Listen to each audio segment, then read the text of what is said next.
Class is now in session. I'm Professor Hockey, and today we'll be discussing my fourth quarter grades for the 24-25 San Jose Sharks. And as per usual, it is important to mention that this is not a ranking from best to worst player on this team over the final 21 games. That would be as though I was saying that Shakir Mukhamadullin was a better player than 30-goal scorer Tyler Toffoli, which is not exactly the case. Instead, these are grades given to each individual based on their expectations as a player. And so we start off with rookie Will Smith, who has been on a massive hot streak ever since that game back in mid to late January against the Bruins back in Boston. That encompassed much of the third quarter and led into the beginning of this fourth quarter, where he just was piling up point after point. Even in the games in which he wasn't getting onto the scoreboard, he was managing to have a big impact and leaving his fingerprints all over it. And I was ready to end up giving Will Smith a massive grade, a big one, maybe the best of the entire season, until these last few games of the year did occur. This is when the Sharks as a whole slowed down, and Will Smith kind of followed suit. These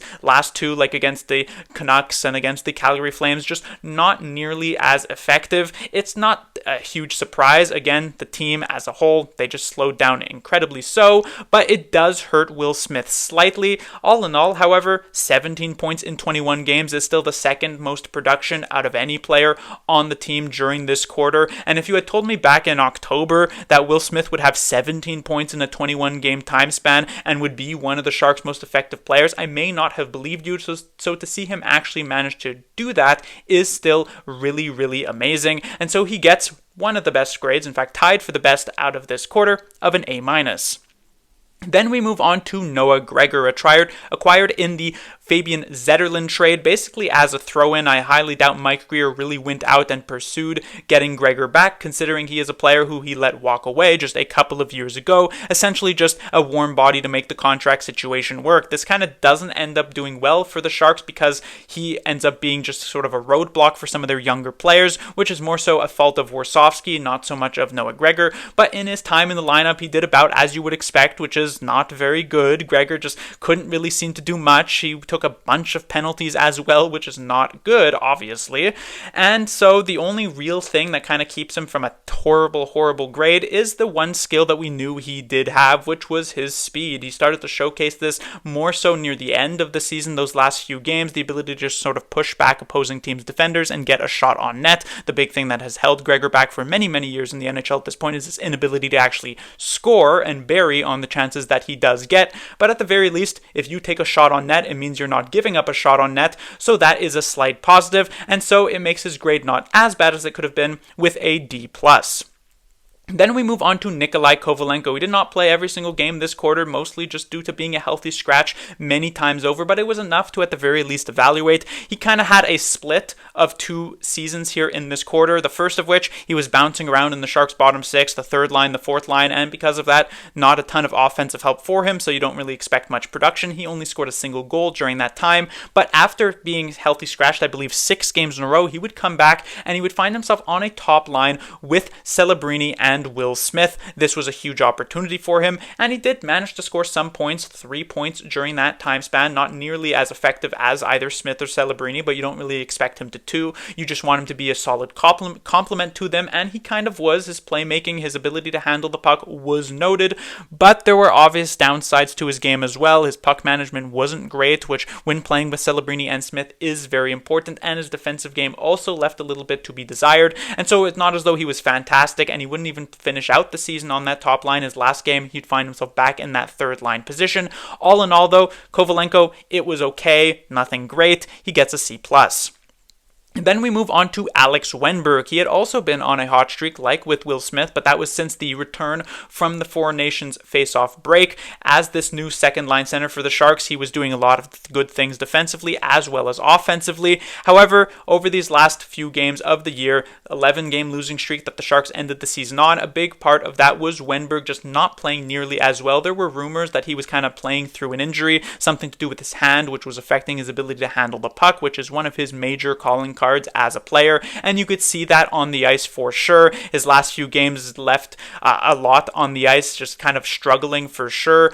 But all in all, I still thought Wennberg was good enough to get a pretty good grade here. Not quite as good as he had in the third quarter, but still a B-. Then we move on to Barclay Goodrow. He is a player who has taken a lot of flack this season, and rightfully so. He's not been particularly good at all, but I had kind of noticed last quarter that he had started to just be more of that fourth line guy. Warsofsky had finally reached the conclusion that many of us did, which is that he basically just belongs playing as this 12th forward on the team. And the big positive that ended up keeping him from a kind of bad grade last quarter was the fact that he could still provide value on the Sharks' penalty kill, even if his even strength play was literally league worst. But the problem here is that while his play at even strength didn't get much lower than it was previously, it would hard to be actually doing so, and even had a couple of decent games like against the New York Rangers, his former team, the penalty kill had a massive fall off. Yes, there was a lot of changes personnel-wise, players going up and down, and so you had to fill in a lot of different holes, but Goodrow is a mainstay, and if you are going to give him credit when the penalty kill is having success, you also have to have him shoulder some of the blame when the penalty kill is struggling, which it did massively so, and so his grade does fall because of that. He ends up with a D. Then we move on to Georgi Romanov. He's a goaltender who you didn't really have major expectations for coming into this season because he was way down on the depth charts. You had Blackwood and Vanacek in the NHL, and you had Askarov being the Barracuda starter. Romanov was that fourth goaltender. You probably didn't think he'd get more than maybe a couple of games at the end of the season, and yet he actually played a good amount in April, a couple of times in relief, as well as 6 starts. Now, unfortunately for Romanov, he did not get a single win in any of those 6 starts, but because the expectations were rather low, I thought he looked decent enough. Now, of the 6 games, he never let in less than 3 goals, but 4 of them he let in just exactly 3 goals, and actually some of those games were not too bad, and he just didn't really get much help from the team in front of him, like against the Oilers, like against the Calgary Flames. Now, in many of these games, he would seemingly always let in at least like one kind of bad goal that I'm sure he would have wanted back, and he also let in like 8 goals in one game against the Los Angeles Kings, so you're not going to be giving him a good grade, but it's slightly above average at a C+. Then we move on to Timothy Liljegren, a player acquired all the way back near the beginning of the season from the Toronto Maple Leafs to try and inject a little bit of offense into this blue line. You're not expecting like 50 points out of Liljegren, but you thought at least like a few assists here or there, but he struggled to even do that, and so he was kind of a disappointing acquisition for a while, especially since defensively he also wasn't that fantastic. However, he had his major turnaround in this quarter. It started off with literally the first game, which was against his former team, the Toronto Maple Leafs. Outstanding lights out performance, his best of the season up to that point, and he followed it up the very next day with a great outing against the Buffalo Sabres as well. 2 weeks later, he'd go against the Leafs again, where he now had his new best game of the season. It was absolutely fantastic, and he had moved up from his role of being more of like a 4th or 5th defenseman, getting like 15 to 17 minutes a night, never really tasked with having to do much defensively, to now being more of a top 4 guy, getting a bit tougher matchups once Jake Wallman was traded away, and I think he actually did thrive in this new role. The major problem for Liljegren is this final stretch of games. Once Mukhamadullin went down with an injury in early April, and so he had to move up into like more of a top pairing guy. Of getting like 23, 25 minutes, always trusted to be the defensive guy. That's where he really started to struggle. But again, that's not really Liljegren's fault here. This is more so because the Sharks just lacked any sort of defensive depth due to the injuries, due to the trades made as well by Mike Grier. You can't fault Liljegren for not being able to shut down a player like Connor McDavid on a consistent basis. Most defensemen can't do that, and for a guy who should be on like a bottom pairing on a decent team, it's hard to say that he has like failed to actually meet those expectations. So obviously there were some major mistakes being made over the month of April, and it got even worse once Ferraro went down with an injury too. But all in all, the start of the quarter was pretty good. So while you can't excuse the last few games, you can kind of understand it, and he gets the grade of a B-, which is the largest jump on the board, as last time he had a D+. Then we move on to Mario Ferraro, one of the most controversial players on this team. Some people really, really like him. Some people really, really dislike him. He stuck around here. There were rumors that he could end up getting moved at the trade deadline, and while there were a couple of surprise trades there with Wallman and Zetterlund, Ferraro does manage to remain with the San Jose Sharks, and his defensive play is about as you would expect. Some games it's actually quite good. Other games it is really, really bad, usually kind of just remaining constant with how the Sharks as a whole are playing. If the Sharks play well, Ferraro will have a good game. If the Sharks play poorly, it's because, well, not necessarily because, but it is a big part because Ferraro is playing quite poorly. He, like Liljegren, and this has been the case for many years, is playing way above his pay grade. This is a player who the Sharks are using as their number one shutdown guy, but on a good team, he'd probably be like a fourth defenseman at best. So it's a situation where it's hard to blame Ferraro too much. I was ready to just give him kind of like maybe a C- here or something like that. But the big thing for him, and this especially was exacerbated once Mukhamadullin went down with that injury in the game against Anaheim, is that Ferraro started to jump up very aggressively in the offensive situations. He started to try and be more of that two-way type of guy, and it was working rather well, and I would have liked to see him be able to finish the season with this new type of edge to his game. Unfortunately, he does go down with that injury against the Minnesota Wild, so he doesn't play those final few games, but it added such an interesting dimension, and I'll be very, very interested to see just how he carries that through into the following season. But this is enough to get his grade into the slight positives with a C+. Then we move on to Georgiev. Obviously, it has been said many, many times, Georgiev has been one of the worst goaltenders in the entire league this season, really only above like a couple of guys in like Philly who have really struggled, but Georgiev is right down there with them. But the thing that kind of keeps him from like an F grade or something like that, which I am sure many people would love to give him, is that he did still have some solid outings, a performance that was pretty good against Anaheim. His last two games of the season against Vancouver and Edmonton also were rather effective. There were still games that were winnable that the Sharks just didn't do a ton of work well in front of him. So you're not going to get anything great from Georgiev. You're not going to be giving him a solid grade, but it's a D+ that says like, you know what? I guess you were fine for the circumstances, but happy to not see him brought back, which has been confirmed.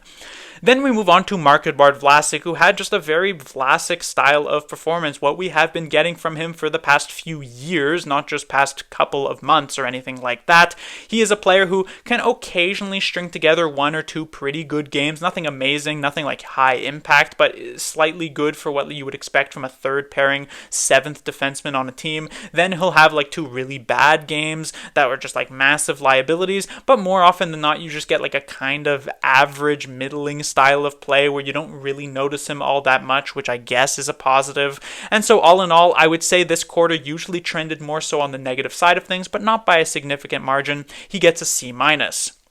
Then we move on to Cam Lund. He only barely played enough games to actually bother giving him a grade here, 11 over these 21.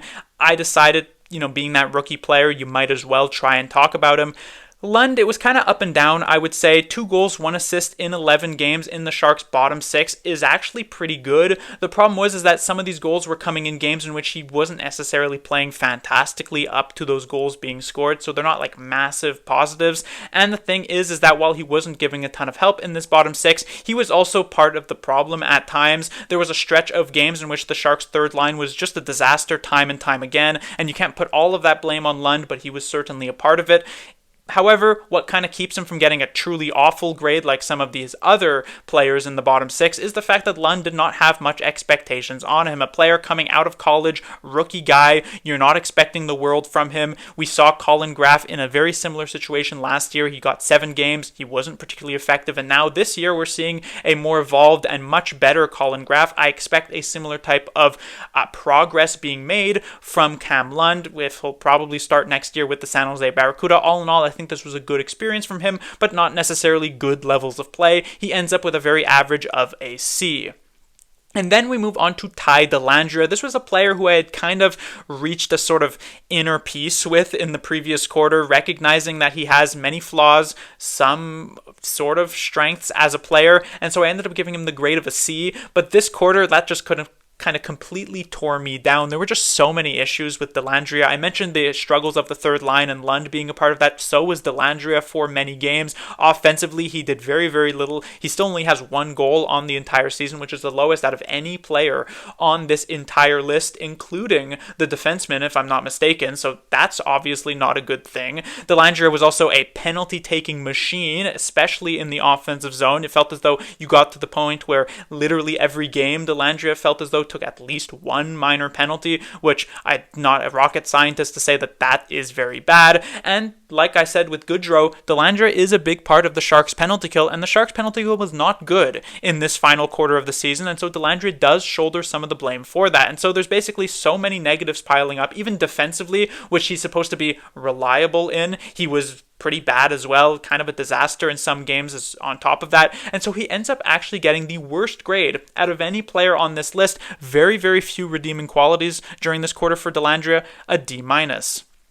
Then we move on to Zach Ostapchuk. I had mentioned that Gregor was a throw-in to the Zetterlund trade. Ostapchuk was likely the centerpiece. We know Greer is a big fan of this player. He played about 13 games. His first one, he makes an impact basically just by fighting Tom Wilson, which, to be fair, is not something that most players are actually willing to do, despite the fact that Ostapchuk did get absolutely crushed by Wilson in that fight. That was maybe even his worst game of the season, but he sort of ended up trending upwards a little bit to end up being probably the most boring player on this board. There weren't a ton of negatives to talk about. There really aren't any positives. He registered his first shot as a San Jose Shark 9 games into his career in Teal, which is, that shows that there's not really a ton of offense flowing through him. And so he's basically just like a fourth line center that has been okay. So you can't really give him like a bad grade. You can't really give him a good grade. It's pretty average. Of course, if you would ask me, would I rather a 40-point scoring forward who can play in like a middle six, sometimes even a second line,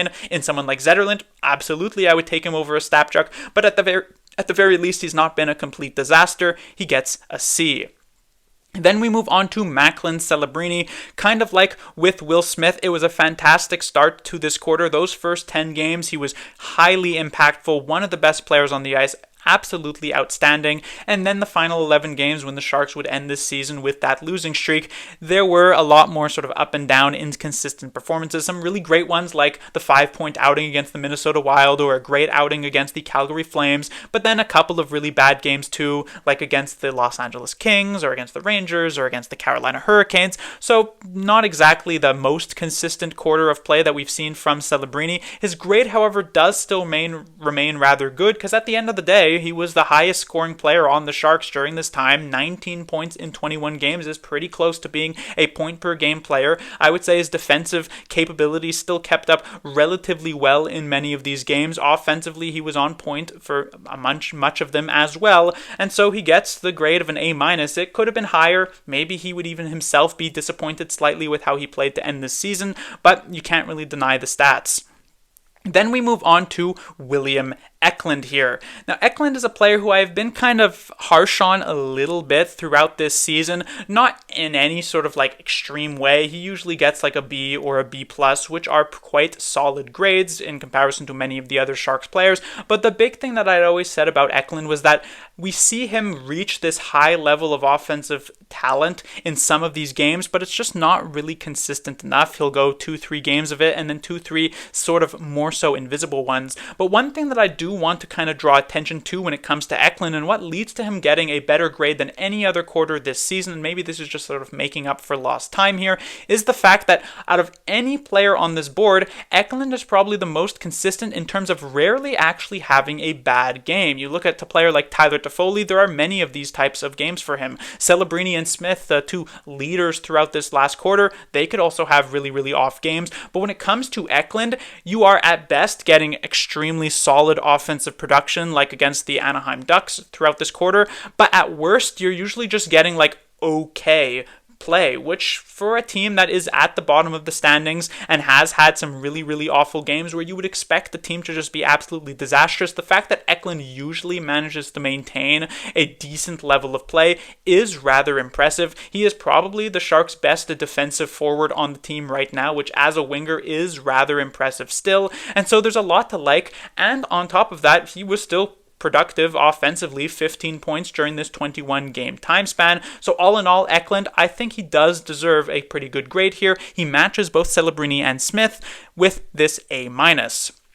Then we get to Tyler Toffoli, and just as I mentioned with Marc-Edouard Vlasic, this was a, as per usual, very Toffoli-esque stretch of games. He had hit the 30-goal mark, which was quite nice. 8 goals during this 21-game, or I guess 20, because I believe he missed one game due to injury. But there were, while there were a few standout performances for him, like against the Toronto Maple Leafs or against the Calgary Flames, there were also some really awful ones that he just didn't really manage to make any sort of impact at all, like against the Vancouver Canucks most recently, or even that 8-7 loss for the Sharks against the Minnesota Wild. And this is about what you would expect for Toffoli. I am hopeful once the Sharks are a much, much better team that Toffoli can kind of benefit from that, because he's simply just not really a play driver. He's not someone who's going to push the pace of a line forward. He's going to benefit from when the team is playing well. The Sharks just did not do that a ton this season, and so Toffoli, there were a lot of these games in which he's kind of lagging behind, but at the end of the day, he's a finisher. He finished a lot, so he does end up getting the grade, which remains constant from last quarter, of a B. Now we have Shakir Mukhamadullin, and definitely the most interesting player, I would say, on this board. If you go back to last quarter when I was discussing Fabian Zetterlund, I had mentioned that I was going to give him the grade of a C because eye test-wise, I wasn't super impressed, but then upon taking a look at the stats and looking a bit deeper at it, it seemed as though it painted a slightly different picture, so I had edited his grade slightly upwards from a C to like a B-. Mukhamadullin is very much the opposite of that. Eye test-wise, or statistics-wise, I should say, it paints a very bad picture for him. He has been thrust into this top pairing role once Jake Wellman was traded away, and so he had some extremely rough outings against teams like Colorado, Washington, teams that you would expect him to struggle against, like the top brass in the entire NHL. But eye test-wise, I have actually been extremely impressed with what I've seen from Shakir Mukhamadullin. I didn't have many expectations for him coming into this season. I thought, like, yeah, he'd probably play with the Sharks, but would he be anything more than like a bottom pairing or fourth guy on this roster? Probably not. But I see a lot of the tools here that make me believe Mukhamadullin could have an extremely promising future. Not necessarily like number one defenseman, but I do think that could he be like a second, or like he definitely could be a second pairing guy. Could he be like a number 2 defenseman? I would even say that that is a possibility. That's just how impressed I am with him. Now, I wouldn't consider myself like a scout extraordinaire, and the injury that he did sustain here against Anaheim, that he required shoulder surgery for, that will keep him out, obviously, on the sidelines throughout this offseason, which I think is an important point of the year for any young player to really work on their skills and hone their talent and get stronger. That's not something that Mukhamadulin's necessarily going to be able to do, so we'll see how he shows up at next year's training camp, but I'm putting a lot of faith into this player. And so honestly, despite some of those really big struggles that he did have statistically throughout this time, I love his level of play, and so I'm going to end up giving him the grade of a B+. Maybe this is way too high, maybe some people will disagree, but I'm putting my faith in Mukhamadullin. And then finally we have Carl Grundstrom. He is a bottom 6 player who actually ends up with like an okay enough grade compared to some of the other guys, mostly because Grundstrom does seem to have maybe some of the most offensive jump out of any of these players. On top of that, Grundstrom is one of the few bottom 6ers who isn't a consistent player on the Sharks penalty kill. He had been used more so in that role and has been struggling for it, but like I mentioned with Liljegren and Ferraro, if you're putting a player who's not equipped for this type of play into that role, it's hard to necessarily put so much blame onto them. Grundstrom does 2 good things well. He can get shots on net, he can go to the net, those are, I guess, packaged together, and then he can just be rather physical. He leads the entire teams in terms of hits per 60, which is good to see. So he's a guy who I wouldn't necessarily be disappointed to not see with the Sharks roster next season, but if he's a 4th liner, will I be all that upset? Not quite, unless of course he's getting in the way of some actual younger talented players. So Grundstrom, a decent enough 4th quarter, he gets the grade of a C-. But that will do it for this video. This is actually the final of these quarter grades. Then we will move on to my actual reviews for each individual player. We'll combine all the grades that they got this season into one actual final grade. We'll see how that goes. Class dismissed.